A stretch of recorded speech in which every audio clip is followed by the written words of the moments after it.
Today's date is March 28, 2022, and we're in the home of Charles and Sharon Busch White, and this is in Evansville, Indiana, and we're over by the Lynch Avenue Library. We're at 3806 Stanford Drive, and Charles and Sharon are donating over 300 World War II books to the Evansville Wartime Museum. The Evansville Wartime Museum's been in existence for a decade, and we've been open for 10 years. And Sharon is going to relay some of the things about her Evansville experiences. She's a 1965 graduate of Modern Day High School and has been in multiple other places since then, Fort Wayne, Atlanta, other places. And Charles is originally from Dayton, Ohio, and he has worked for NCR, National Cash Register. So we're going to spend most of the time talking to Sharon, but let me just show you real quickly what they're giving us. So this is these bookshelves plus these books. This is over 300 books on World War II that Sharon has collected over the last many years. This is a heck of a collection, and then you look at this collection over here. This is about the things that have happened in Auschwitz and with the Jewish population, and those are also paperbacks and will be given to the Wartime Museum for people in Evansville and other places to read. We will have them online and available for people to check some of them out. But this is a tremendous donation to our museum, and we'll talk a little bit to Charles, and then we're going to spend more time with Sharon. Charles, can you just tell us,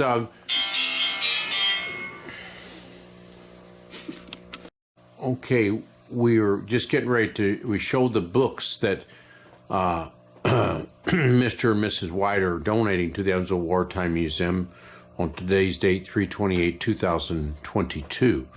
We're going to say a few things about Charles and have him talk for a minute, but Charles from Dayton, Ohio, where the Wright brothers created their famous change of civilization with the creation of flight, I think December 17th of 1903. So things changed, and he grew up in that town. Dayton's a famous place for a lot of things. Anyway, his dad was also in World War II and had some shrapnel wounds and caused him some problems after the war. These are things that we see from the war, that we see people with all kinds of things. We lost lives. I had an uncle that died in World War II. My family never got over it. Never got over it. This tragedy changes a whole family, and it changed Charles's life and changed his family because of the trauma that his dad had in World War II. And these things are the costs of war, the costs of freedom. And that's a cost that is not financially can be put an exact number on. So Charles has gone through it, and Sharon, we will talk about some things. But Charles, what can you say about anything your mom would say about the war, or your mom or your grandparents, or things about the war, of World War II we're just talking about this time? Well, from my mother's point of view, and I've thought a lot about this, she was a young lady, 20 years old, had me, and my dad was in the war, came back with his experiences there with the shrapnel and everything, and now we know that there's mental reasons for these kind of things to happen. And he just went ballistic, and soon after that he wound up committing suicide and leaving this woman with a little baby and having to figure out how to cope with life. And my father's family had nothing to do with my mother because they thought it was her fault that he committed suicide. I mean, go back, there weren't any real rules back then. So it was tough for her, very, very tough, but we managed to get along. A lot of women were left like that in World War II. We had 450,000 actually widows, and your wife was essentially a widow. 450,000 deaths in World War II, but many that aren't even quantified of what happened to your dad. Was he in the Army? Was he in Europe or in Japan? He was in the Navy. Over in Europe, probably? Yeah. I know very little, because that's... Well, thank you, Charles, and thank your dad for his service, and And that's part of our freedom, the cost that's happened for your mama and for you, because your mom had to raise you as a single mom, and that's not easy for a period of time. And then Charles has been running insurance companies and doing insurance company, and that's where he met his bride here to the left of him, Sharon, 14 years ago. So just tell us a little bit about your insurance company and how you met your wife, a little bit about that. Well, we met about 30-some years ago here in Evansville, Indiana, with a company called Great Fidelity Life Insurance Company. It was purchased by an insurance company out of Fort Wayne. I was in Fort Wayne, so once a month rather, for a week, I would come down to Evansville. And we needed a claims manager and hired Sharon to be the claims manager. We moved the company from Evansville to Fort Wayne, and she went with it, and eventually found a great position with a company, Atlantic American, in Atlanta, Georgia. And 14 years ago, we connected and got married, and she wanted to come back home. So here we are, 3 years ago. So 3 years ago, we came back to Evansville, and little Sharon there was a modern day graduate in 1965. Her grandparents grew up right by the old fire station on St. Joe Road, and her maiden name is Busch. Can you tell us, Sharon, your mom and dad's first and last name and your mom's maiden name? Well, to make it easy, my mom graduated from Memorial, and her maiden name was Fabian, like the singer. Fabian from Memorial. What year did she graduate Memorial? About 1941, in that range. She's born in 23 or so. Yeah, she was, I think she was 18, Dad was 19 when they got married, and Dad shipped out, and right after Pearl Harbor. So your mom and dad, did your dad go to what high school? Right. He went to Wright, so he's a West Sider. Hell. And yeah, and in your modern days, you're West Sider. Mama was an East Sider, Fabian. And how did your dad find her? Did he have to travel to the East Side? How did he find her? It was a blind date by a friend of his, and Mom's good friend went to Memorial, and it was the Memorial and Wright's football game. Dad figured out if they rooted for Wright, there's two women that were going to club me. And if he rooted for Memorial, his best friend, who also went to Wright, would get him.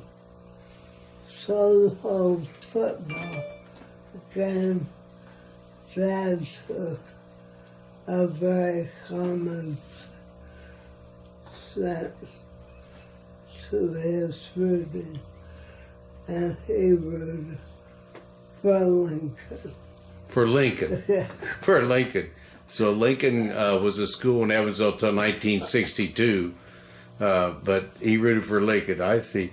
And so he was neutral. He was playing neutral because he did Wrights, he was in trouble, and he was Memorial's in trouble. But he caught that lady Fabian, so whatever he did, he knew what he was doing. When he went home that night, he told his mom and dad he just met the woman he was going to marry. And that somehow people can know. All of a sudden they know. He knew it right away, didn't he? Huh. That somehow even men know. Isn't that something? They were married for 49 years. 49 years. Wow. Wow. Okay, now,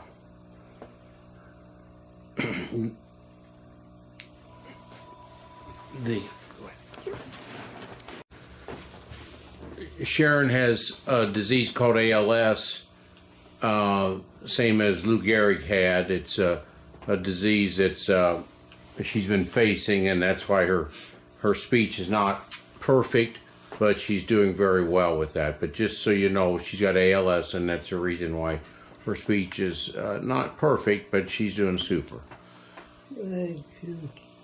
Okay, so now we got, with all these books, we're going to talk about your dad in World War II, as much as you know, and how your mom and where she worked at World War II, if she worked at one of the factories or not, or what she did during World War II, raise kids. And if you tell us just, let's talk about Mom first when she was here, because he left right after Pearl Harbor. So he left probably in early 42 to the service and was in a CB in the Navy. CBs usually ate nails because they were pretty strong and tough. But let's talk about Mom first, of what you remember, what she said about the war. She did not work during the war.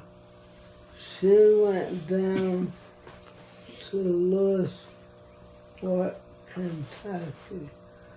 That's where she had spent time as a young woman growing up. And her grandmother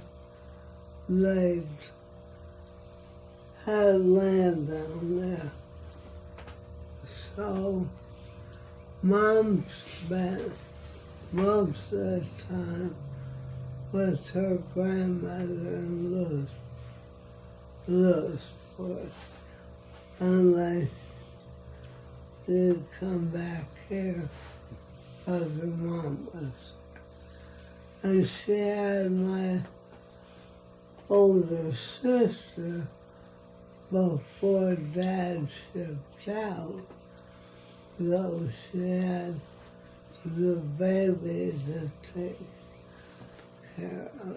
So she had two babies before Dad, one baby you.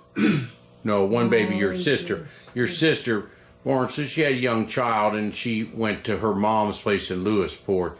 And that happened to a lot of people in World War II. We had a lot of mothers that were essentially single mothers because we had 15 million men and some women in World War II. So it took a lot of the young men away. So the women had to work or had to raise their children, and to raise a child by themselves is difficult. So your sister was raised by both your mom and your grandma there in Lewisport, Kentucky, where your grandma lived. Right. So then after the war, and so Mom and Dad must have married at 19 and 18 or so before 42 when the war started, and then he took off for 4 years and came back. Well, one unknown story about that. When he joined the Navy, he got sent out to Rhode Island for basic training. He got his orders. That was on the West Coast. So he got orders to Rhode Island, and that's where he did basic training in Rhode Island, and then he got orders to the West Coast, somewhere on the West Coast. So he knew he was going to the South Pacific. Well, coming by train, he went AWOL in Chicago and hitchhiked down here to see Mom and his daughter. So he, on the way to California, he got to Chicago and he went AWOL to come see his little daughter, his baby, your older sister, and Mama, which was, you know, the homesickness of a kid never probably left home in his life, and here he is in Rhode Island for 3 months, and he never knew he's going to come back. He thought he'd never see his kid or his wife again. I went to war in the Persian Gulf War, and I had one baby and one in the oven, and I didn't know if I was going to come back, and we had a lot of big good odds on our side then. And then, at that time, he didn't know he's coming back. The fear of war in a human being is unbelievable, and your dad feared that he wasn't coming back, and he didn't care if he was AWOL. He just took off anyway because it was too important for him to see his little daughter and his wife. Well, they figured also one guy going AWOL on that train, they weren't gonna miss him. Yeah. So they went AWOL. Had survived back to Chicago, out to California. They never missed. Never missed him. So many people in the troops. It was if you think of World War II, it was so chaotic to manage all these men and troops and all the industry. The world was topsy-turvy, and they didn't miss him. So he got to California, and then tell us what happened in California, Sharon. Well, he got with his unit and checked in, and apparently nobody missed him. So he got by with it. I gotta tell you what happened after the war. There he was in the Philippines. So he was in the Philippines, and he was a CB, and he was in the Battle of the Leyte Gulf, which was the biggest naval battle ever. And a CB, he had to go to shore, and was pretty tough. And maybe you could tell us, if you know any stories about him at that time, why don't you tell us? I don't. The only thing I know is when he was back on a ship, a troop ship, when Japan surrendered. So he's on troop ship coming back to the United States when Japan, or maybe going to Japan if they were going to invade Japan, because a lot of them they weren't sending back because we had the atom bomb drop on August 6th and August 9th, but during that time we didn't know Japan was going to surrender, and if they didn't surrender, I probably wouldn't be here, you probably wouldn't be here, because your dad would have gone to war and we would have lost 500,000 men and women in that invasion of Japan. So you're here and I'm here because we didn't invade Japan. And he probably was on a troop ship that was going to go to Japan. And once they found the war was over, they sent him another way. When did he get back here? Because you're born in 46, or no, 47. So you're probably somewhere in there. Yeah. Anyway, Dad, when he got back into San Diego, and he was going home, and his captain or whoever it was said, well, Jim, you can't go home. We've got to get you mustered out of the CB, get you discharged.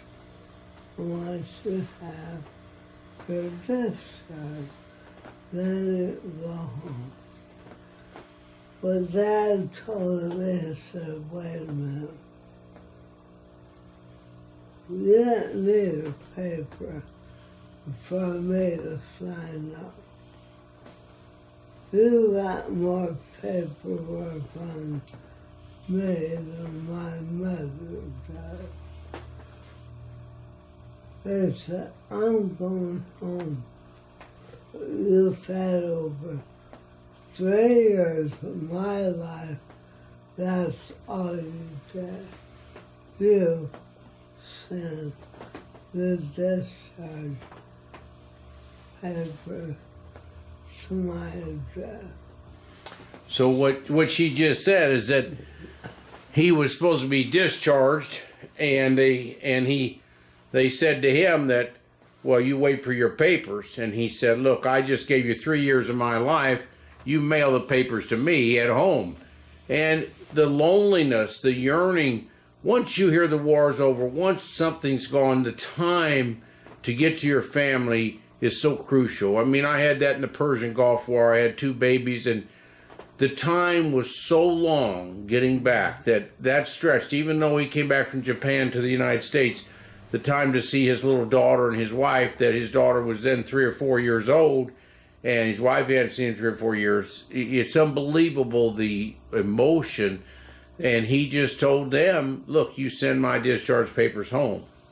And you said he watched a movie about Lady Golf, and you saw him tear up, because he knew how the movie itself didn't tell you how many people were injured and how bloody it was. But many people your dad's age couldn't even talk about the war, which he didn't talk about the war. Many of them never talked about it. Some of them I see would talk after age 85 or 90, but a lot of them never even talked about it. It was a part in their life that they grew up. The little kid, age 19, grew up because he had to, face the world and face his music. And when you face having to be in the service, you have to do what you're told. And so he learned a lot of things. He grew up a lot, but the emotional time of being away from a wife that he loved and a little daughter was very difficult. And it's difficult. That's another sacrifice that our country doesn't know. We've got all these freedoms that not everybody appreciates, but the freedoms come from sacrifice that Sharon's dad did and Charles's dad did. And we have the prettiest and the best country in the world, but it comes at a cost. And Charles it's cost him with his dad, and your dad had probably some issues too as well, Sharon, after the war. Don't just forget what you saw. Can you tell us anything else about Dad, and then tell us about your 2 uncles you were bringing up? Anything else about Dad that you think we need to say? Dad was proud that he served this country. Yeah. But the one thing he did, he promised Mom that if he made it home, he would never leave her again. Yeah. 49 years of marriage, and the only time he ever left her was when he got sent to the Philippines. Yeah. He wouldn't even go to the grocery store without Mama. Yeah. And every day you could see this man love her more than he did the day before. Yeah. What she's just saying is that what was your mom's first name? Catherine, Yeah, so, and Dad's first name?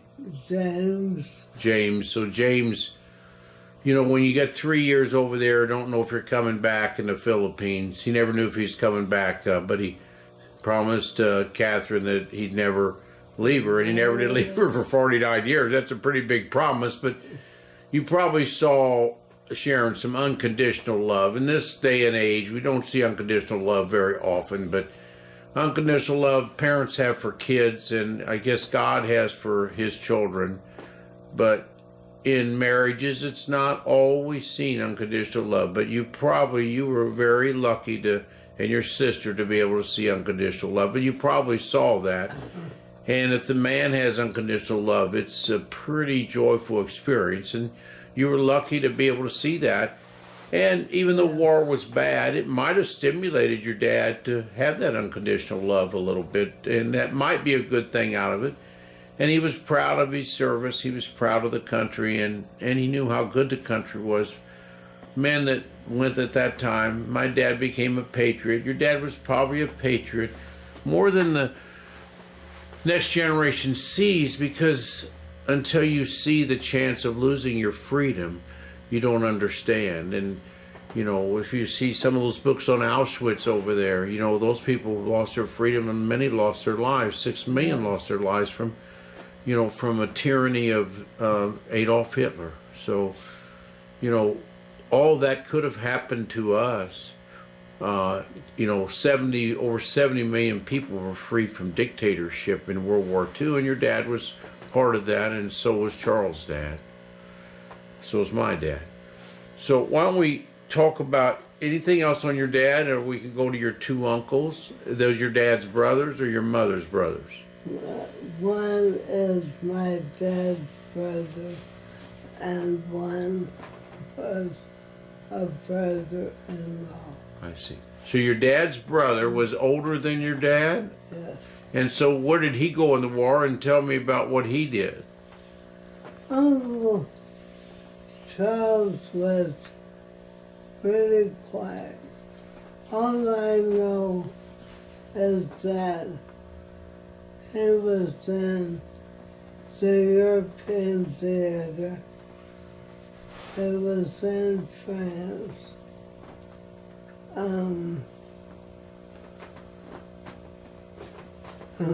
So he was probably in the army and in the European theaters, so in Atlantic and then in France. And if he's in France, he probably could have been in the Battle of the Bulge. He could have been in Normandy, but that was your brother's or your husband's brother.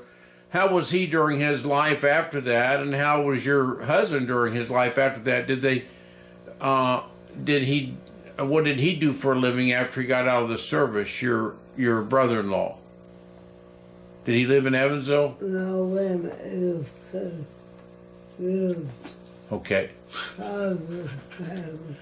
Oh. You were using me. Oh, okay.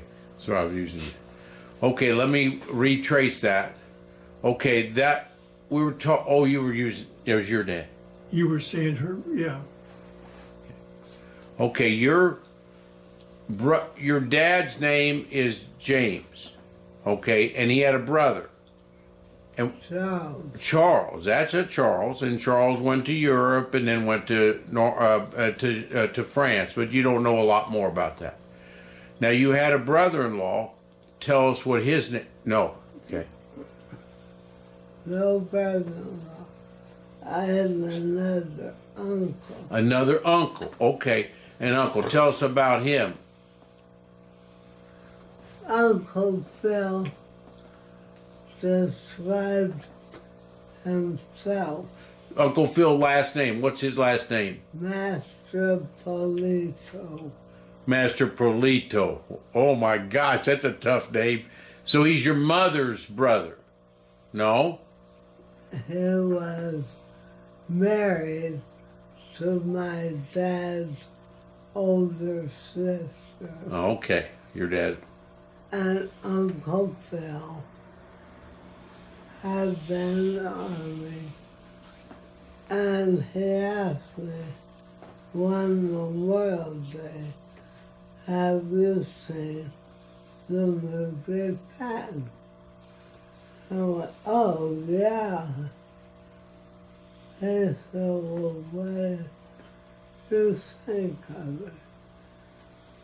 And I said, after the movie, I thought, did he really just kill an animal on a bridge and throw it over? Uncle Phil, oh, that happened all the time. I said, you're kidding. He said, no. He said, he didn't have time to wait for that call. So he made me stop the Jeep. He get out, go up to the bridge that are going over houses. Save this animal. That is my shooter. I was pissed off the bridge and coming back to the Jeep. they're okay, so let's go. I said, okay, Phil, you drove for Patton? I said, yeah, I thought you knew that. No, you never told me that. So Phil is your uncle, and he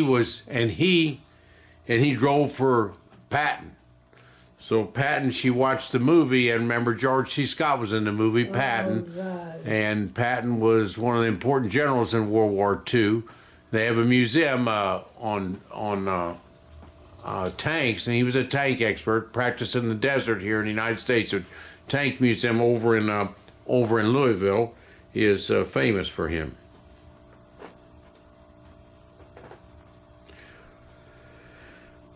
Okay, so he drove for Patton for very long?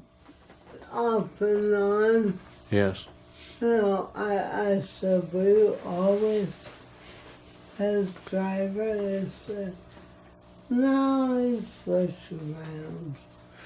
Because the driver for Patton was killed in a car accident, and the driver for him grew up in Kentucky, just about 40 miles from here. They put him on TV, or his daughter on TV, and he, when Patton was killed, he was killed by another car, a truck running into him. It broke his neck, and he died within a day. But Phil was not his driver at that time. But there was a man just 40 miles from here that was his driver.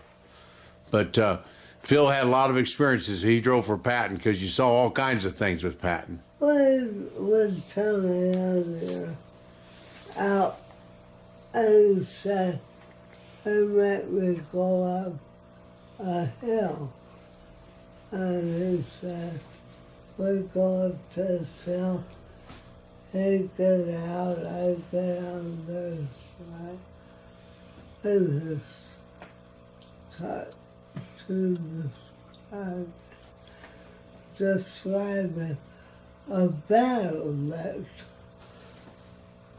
took place. And this group of soldiers, and he would describe the whole battle. Yeah. And what Charles said, that battle may have taken place in the 1400s, over 1200, but Patton. Did Phil talk about Patton's dog, or he had a little stick he carried? Never talked about his dog or anything. Yeah. No, he just talked about driving him and him getting out of the jeep, describing some battle. Yeah. Was Phil from here? No, What was Phil's last name, and where was Phil from? Master Polito. Master Polito, and where was he from?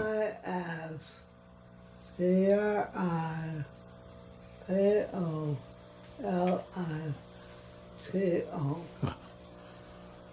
And he just said, tell me, now you can say that shit, but you're not going to hurt my feelings.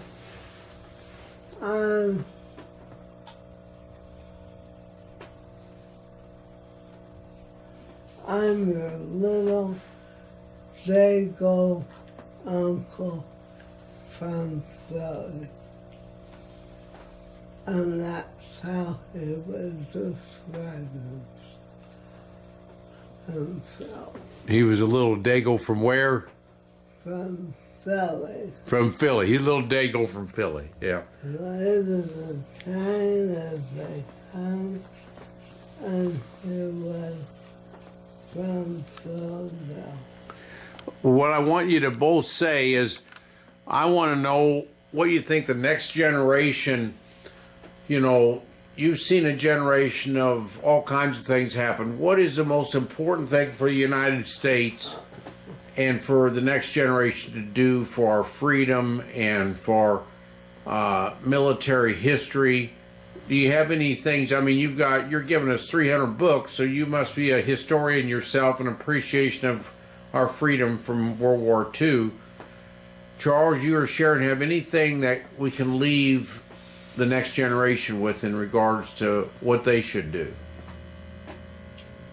My thoughts are we should quit having large corporations buy everything from foreign countries to the point to where if we need something desperately, we can't get it, and bring things back home. I mean, why do we have to have oil from some other place? Why do we, the virus that got started, we had to wait for China to give us parts to make the thing work. I think we need to become a little bit more independent. Not totally, but a little bit more independent. You keep me on that subject.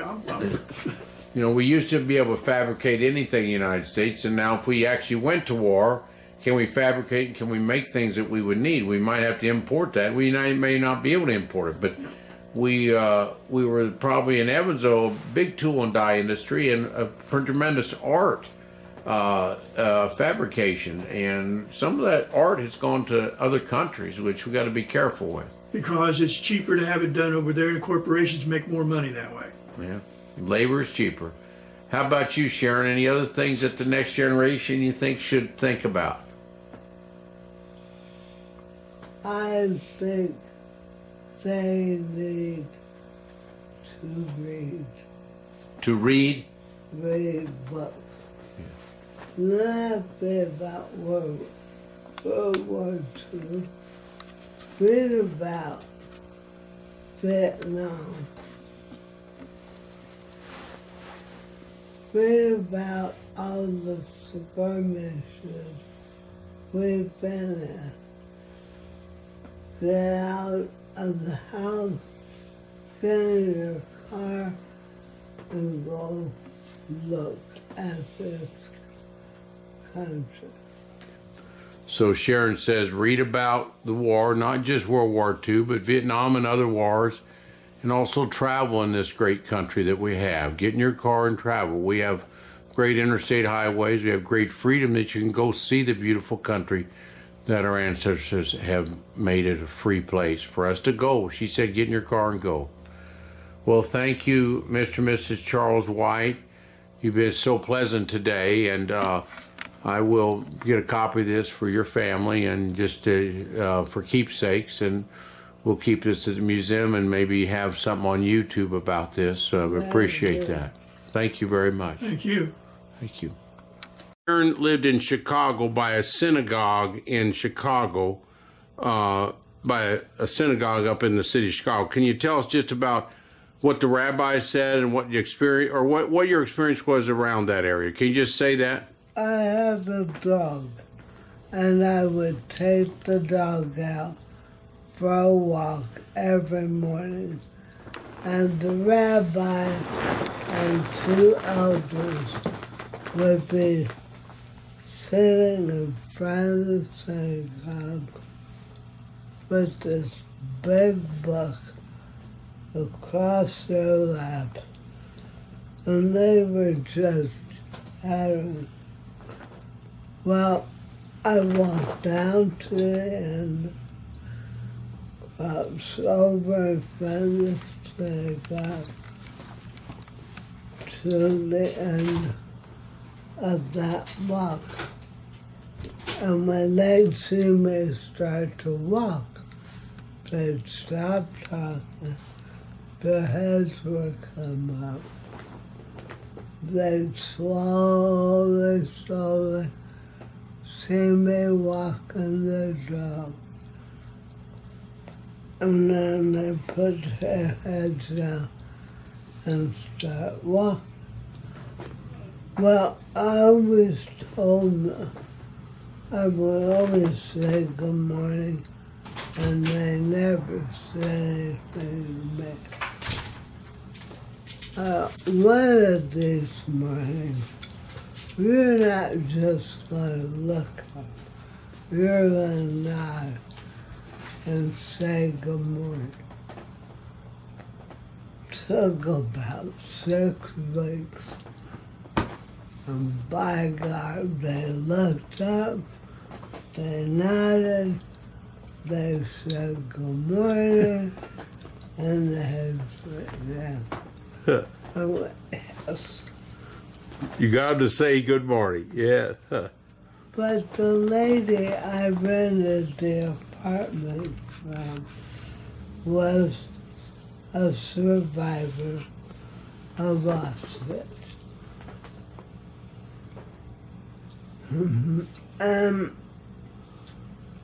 When I would go to pay rent, I would always stay there for 30 minutes to an hour. And we would talk about the war and her experiences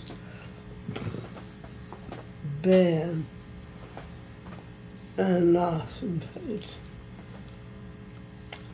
She had a picture of a man looking out over the table.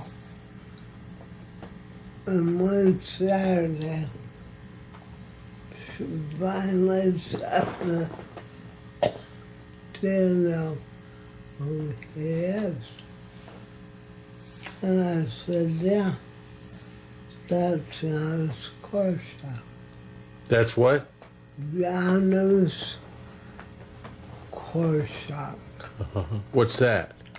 He was a European, well-known child psychologist, and he ran an orphanage and took care of these kids. My landlady worked at that orphanage. Wow. She's the only survivor. And her family. How old was she when she was in Auschwitz? Did she say? Was she a young kid? She was a young woman. Young woman in Auschwitz, and she survived. Huh. I would say she was in her 20s, Yeah. late 20s, early 30s. She was rare to be a survivor, and she appreciated life, but she was probably scarred a lot about that. I will tell you, because I've shared this story with a lot of people, but no one have recorded it. Mrs. Feitag was the woman I was talking to. The Nazis wanted Korschak to work with them, and he refused. So Korschak, the big psychologist in Europe, the Nazis wanted him to do some studies with him, and Korschak refused, according to her. He did. Uh-huh. So they lined all the kids that came with him, including the help, would line up those kids, and they take one child every day to the gas chamber. Because he said no. And they took one a day to the gas chamber. That's what this lady told you. Dr. Korschak was very disturbed about the children. The children picked a name and they volunteered to go to the gas chamber, but he could not go. He could not go. Those little ones fought tooth and nail to be the next pick and then not take Dr. Korschak. Did they know what they were going to do? They knew what was happening? Why did they want to do that? Because he was like their father. I see. And they loved those little kids after him. I see, yeah. And finally, all the kids were gone. And there was Dr. Korschak and Mrs. Feitag. And they took the doctor to the gas station. But not Miss Freitag. And this is the lady you knew in Chicago. What a story. Was that in Auschwitz? Oh. And I will tell you, I was at a museum down in either Jacksonville or Tampa. It might be in Tampa. I went in to see what they had. Here was a picture of Dr. Korschak. Wow, wow. And a brief writing on what happened. Yes. I went up to the ladies at the At the museum, yeah. at the entrance, and I told them, I said, your exhibit on Korschak and what happened to him is not right. Is not what? It's not right. Yeah. That is not what happened. Uh-huh. They told me that their historian really dug to see what information she could find. And what she wrote is what she found. And I said, well, I can tell you, there was one moment from that orphanage that did not die in Auschwitz. She was my landlady. And I started to tell them what happened, and they didn't want to hear it. Yeah. I gave them my name and phone number. And I said, if your historian would like to talk, I'll be more than happy. And they never called. Yeah. Boy, that's very interesting. So Mrs. Freitag was the only survivor, and then she was in Chicago, and she's your landlady for Dr. Korschak. Korschak? No. Feitag. Freitag was the lady. Feitag. Oh, Feitek. Fei. Faittek. Tek.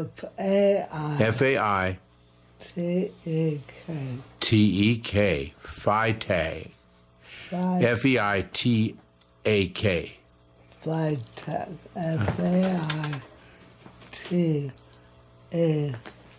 Tak. I see.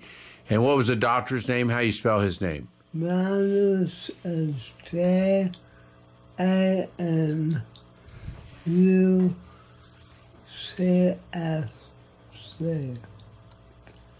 The doctor. What was the doctor's name? How you say the last name? Say it. Janus, his last name was Korschak.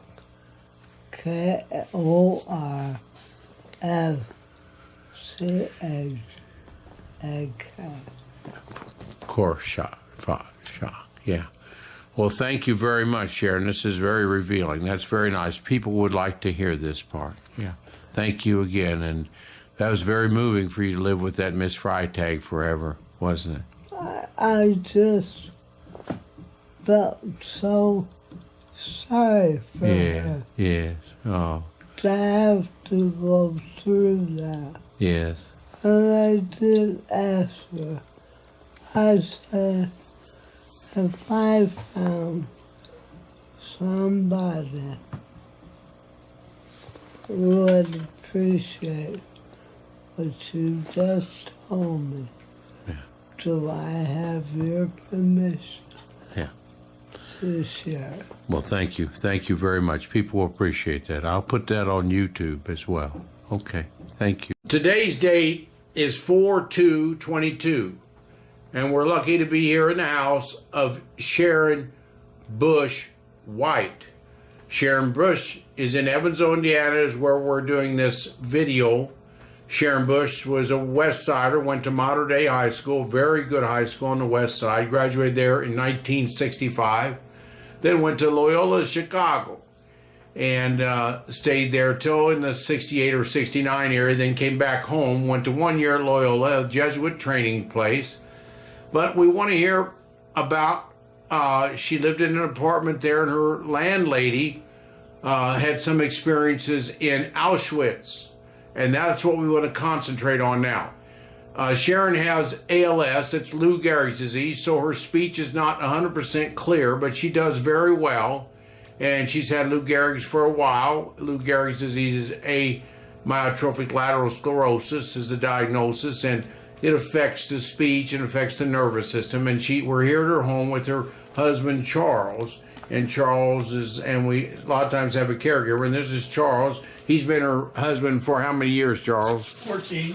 So 14 years they've been married, and so we're going to concentrate on this apartment and this lady that knew a lot about Auschwitz. It's a very unique story, and Sharon knows it, so I'm going to let Sharon. She was in a northern Chicago, and so it was in a Catholic and Jewish neighborhood. Later she moved, after being there a year, to the west side of Chicago, and she was during the Chicago riots in 1968, but this would be about the year 66 to 67 or so. And let's tell her what Sharon, I'm going to let you talk. She's born in 1947. And this is 2022. So we're very lucky to talk to her. She's going to give us her memories of this is secondhand information, what the lady that was directly exposed to Auschwitz told her. So this is not a primary source, but this is a secondary source, which is very important to historical information. So Sharon, tell us how you met this lady in Chicago and what her name was. Well, her name was Feitag. F-A-I, T as in Tom, E-K. And she worked back in Europe, and I believe it was in Poland. She worked in an orphanage, taking care of the orphans. And the person that started the orphanage was quite well known as a child psychologist. He wrote several books, but his pen name was Korschak. Yandis, Y-A-N-D-I-S. Actually, And spell the last name? it's J-A-N. I have to say, remember. J-A-N-U-S-Z. And his last name was Korschak. K-O-R-S-C-H-A-K.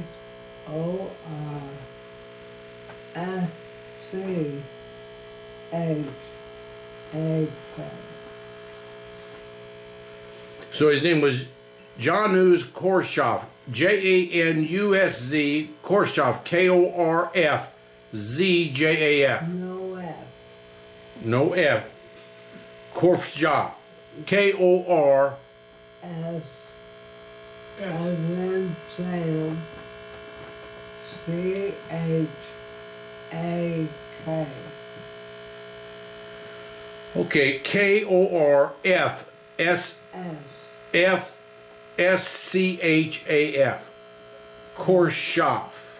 And he's No F. They're K's. Korschaf. Okay. A-K. Schak. Okay. And his first name is Janusz. Januzsz. U-S-J. Okay, wait a minute. His last name, he's a famous psychologist taking care of an orphanage in Poland. His last name is Korschak, Korschak. Right. And his first name is Janus. Janusz. J-A-N-U-S-C-G.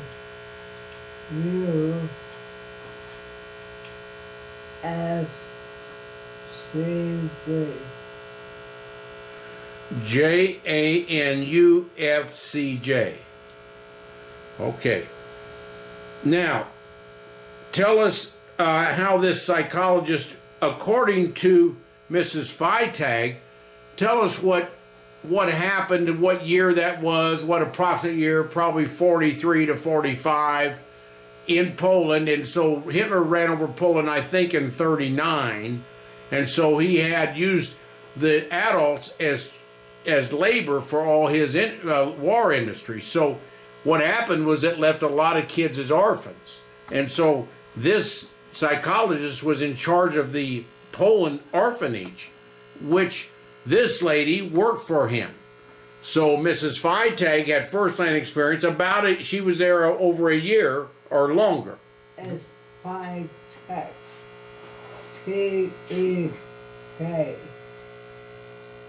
Not G, but K. Okay, it's Feitag, F-A-I-T-E-K. Got it. That's her last name. And what's her first name? I don't remember. F-A-I-T-E-K. Okay. And out of respect, if I knew her first name, I would never call her. That's right, because you were younger at that time and you had to give her respect. So that's fine. Her name was Miss Feitag, F-A-I-T-E-K. So let's tell some stories. You had a year of being with her. You were she was your landlady. But you were by yourself up there. You were not married. You were by yourself, and so you got some time to talk to her in the evening or in the morning when you weren't busy. Did you have a job when you were in Chicago? Yes. And I did share the apartment with another gal. But the other gal didn't really spend time with Mrs. Feitag. Okay, but you did in the evenings or before work or on the weekends, probably, after you were done with working. So you got a fair amount of time and you thought it was interesting and she was friendly and you learned a lot.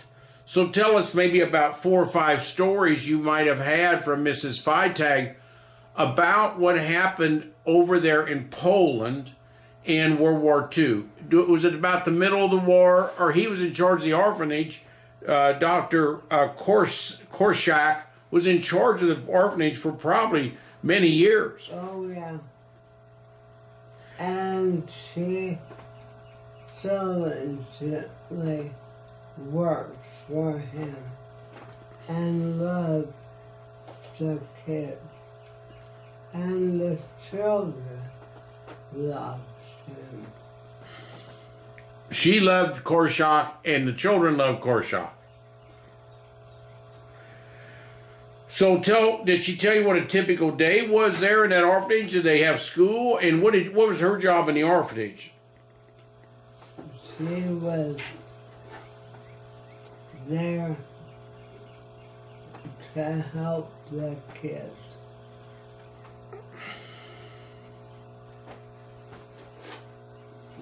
Okay, so she was there to help the kids. So she probably had not much education, but she was there as a helping hand to him and his right-hand person. I don't know. She never really talked much about her background. Okay, so not much talk about that. That's fine. Okay, so tell me what two or three, the story about where the Germans, the Nazi Germans decided that they wanted to do experiments on these kids, and he said no. Dr. Korschak said, no, you're not going to experiment on these kids. The Nazis like to experiment. They did. There's a lady in our north of here named Kor, and she and her identical twin were experimented on, and she was the control, and her sister was experimented on. And she died in the recent past, as well as her husband. They were from Terre Haute. There's a museum named after them. So this was not uncommon for the Germans to look at kids to do medical experiments without having to go through a lot of what you call human rights, where you, you were like a rat or a mouse, that we don't ask permission to do these experiments. So the Germans wanted to do that, and the person in charge is Dr. Korschak, so he stopped that. So the Germans were mad at him, and tell us what happened. Well, the Germans wanted him. They wanted to use him and his skills as working with children, and he refused. The only way that the Germans thought they could get his cooperation was to take one of the kids and threaten to put them in the gas chamber. And they were trying to bribe him, and he knew what was happening. They were taking him and putting him in the gas chamber, and they offered the kids, they were doing it for helping him, but the Germans were trying to use that as leverage and bribe Dr. Korschak to do the experiments, but he continued to refuse, so the Germans took one child at a time and put him in the oven. Yes. So then that went on until all the children were gone. Yes. And when all the children were gone, then this lady, Miss Feitag, and then they took Dr. Korschak, put him in the oven. Did she ever say why they didn't put her in the oven? No, and she really didn't understand why they didn't. But for some reason, they didn't. Yeah. So they didn't put her in the oven, but they didn't do it. So she never understood why, but they could have put her in the oven. Yeah. Now, what did she say? So she got lucky and got out and then came to the United States and is a landlady up there. So did she have any other stories about what the life was like in the orphanage, or how much food they got, and had they lost a lot of weight, and was there a lot of illness then? She never mentioned, that there were problems with food or clothing or anything else. Everything they had went to take care of those children. And if she and the good doctor and the rest of the staff had to go without food, they just went without it. Because the kids always came first. So they made a museum down in Florida about Dr. Korschak what city is that in? Do you remember? It's in a city in Florida that memorializes him as a very important psychologist during World War II. Yeah, there's just